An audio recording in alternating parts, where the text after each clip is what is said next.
the criminal acts of the Israeli occupation forces against civilians.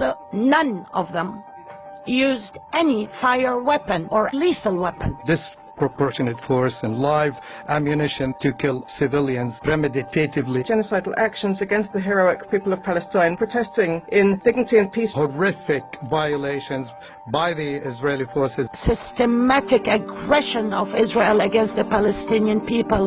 The massacres perpetrated in cold blood. Impose horrible bloodshed and political tensions in the region. Indiscriminate killing and wounding by the Israeli military constitute war crimes and anti-human rights crimes. Terrible massacres carried out by Israel against Palestinian civilians. United Nations Watch, you have the floor.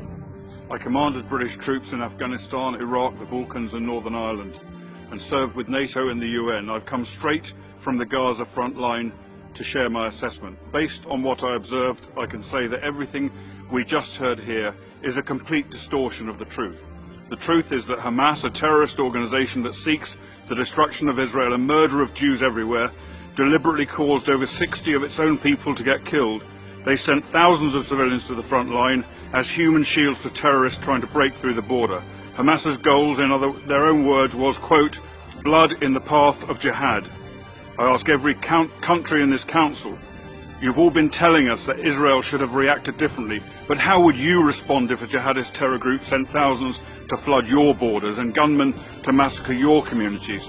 Your failure to admit that Hamas is responsible for every drop of blood spilt on the Gaza border encourages their violence and use of human shields. It makes you complicit in further bloodshed.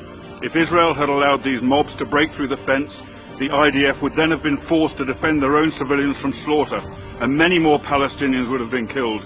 Israel's actions therefore saved lives of Gazans, and if this council really cared about human rights, it should commend the Israel Defense Force for that, not condemn them on the basis of lies.